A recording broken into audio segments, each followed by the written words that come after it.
Hey everybody, Alto is out, and there's my rant about it. It showed up on hbomax. I had no idea this film even existed.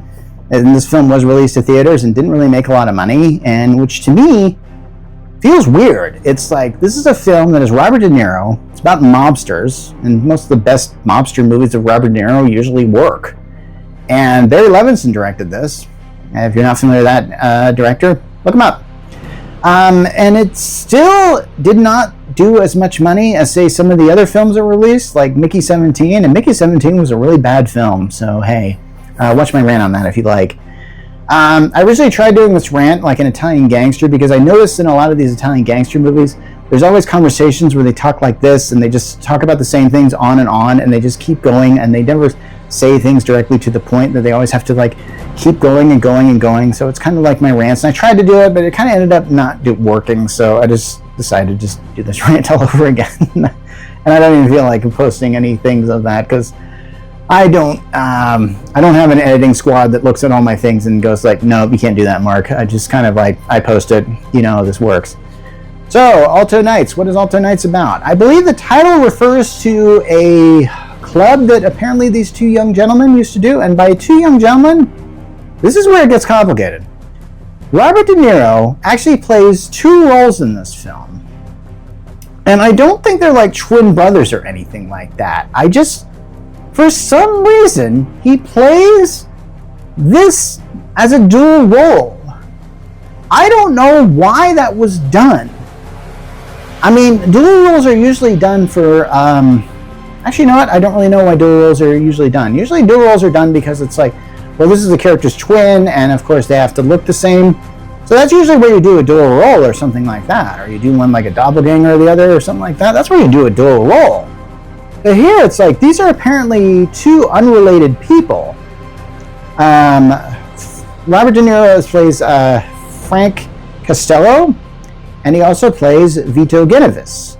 And these are very much rival, I don't know, mob families or mob things. Here's the thing about the mob. I have no idea how it works.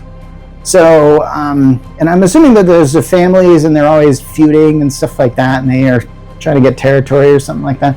I realize I have a bad view of what the mob is, and it's based on a lot of things I've seen in movies and stuff like that. So anyway, so the film actually starts out with apparently Vito Genovese has a beef with Frank Costello, so one day he sends an assassin to shoot him like in an elevator or something like that. And the bullet doesn't kill him. It hits him in the head, somehow goes around his skull or something like that. That's how the doctors described it. And Frank Costello lives.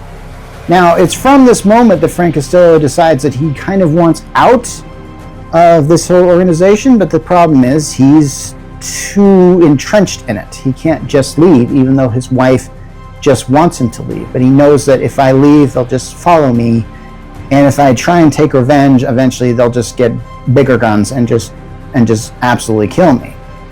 So here's the thing. What I believe this film is trying to do, and honestly, I was very puzzled by this film. This film did not, like I said, this film did not do very well, and I can see why. This film is very confusing, and it's one of these films where we actually see Frank Costello's character actually address the camera directly, and even then it still doesn't make the plot make sense. There's a lot of things I actually had to read the Wikipedia summary in order to figure out, okay, was what I was seeing actually true?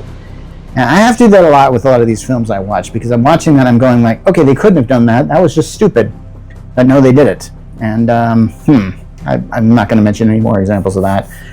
Basically, here's what happens. There's this, so Frank sort of realizes like, okay, in order to take this guy out, because apparently Vito Genovese has been a thorn in his side for many, many years. So I think what he wants to do is play the long game to take him out.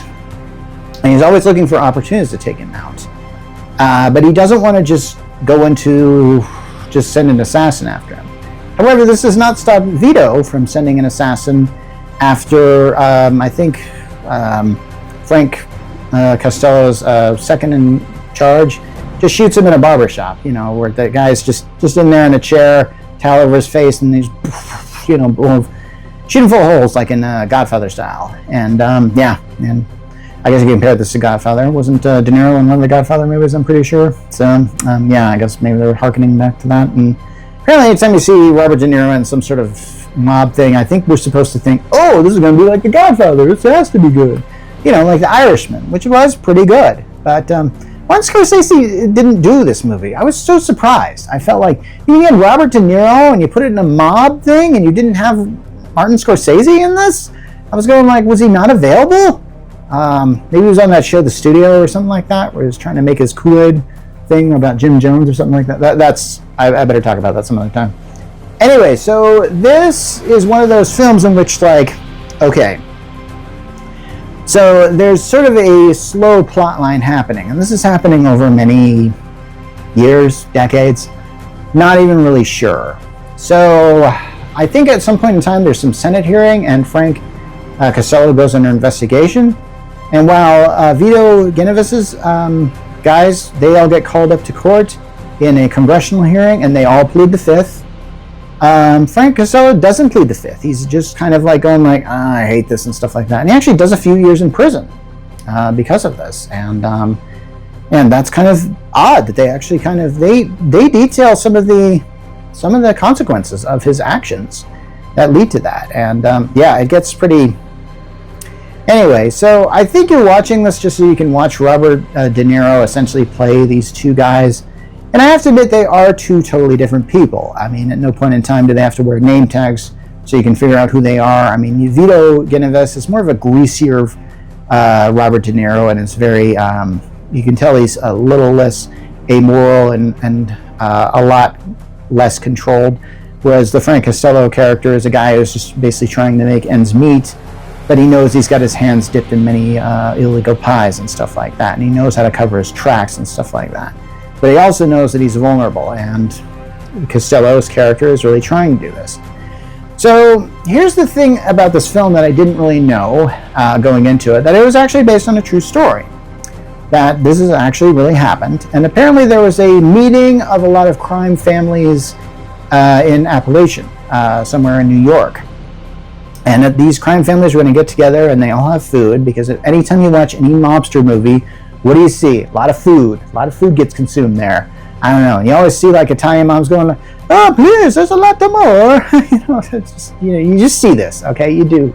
It's like, I don't know why every mob movie has a lot of food in it, but it does. Anyway, so so here's the thing. Vito Genovese goes to this thing. At some point in time, the cops are tipped off to this meeting. So a lot of cops surround this place. And it gets so desperate that eventually a lot of these guys have to trudge home on foot just to get out of here. But when they trudge home, they're eventually caught by the police. And here's the thing about Frank Costello's character. He was meant to be at this meeting. And there is a lot implied that he essentially tipped off the police that this meeting was happening. At some point in this film, they kept doing like these close-ups of license plates for some reason. And I kept going like, why are they showing me these freaking license plates? Am I supposed to look these up? And apparently the cops did, because apparently those license plates were enough to indict these men as being part of this conspiracy here. Because once it got out that all these men were caught essentially planning a lot of crime things, this basically alerted to the entire nation that organized crime was in fact a thing. And at the end, Frank Costello has to explain to the camera, like, hey, yeah, J. Edgar Hoover finally had to act on this and stuff like that. So that's apparently the takeaway from the film, that Frank Costello lived. He actually, I think his last things that he did was actually retiring, I think with his wife. I can't remember if she was still with him. I don't really remember. But he like red roses or something like that. Some crazy thing like that. I didn't like this film because I felt it was just too slow and not very interesting, and I wasn't really certain why they had to dual cast Robert De Niro. It just didn't make any sense to me. I felt like, I don't know, this film did not get good reviews, and I have to admit, I watched it because I thought this was going to be a classic, like, say, Goodfellas or one of those other Robert De Niro mob-related films, but it really wasn't. Anyway, you can catch it on HBO Max if you want.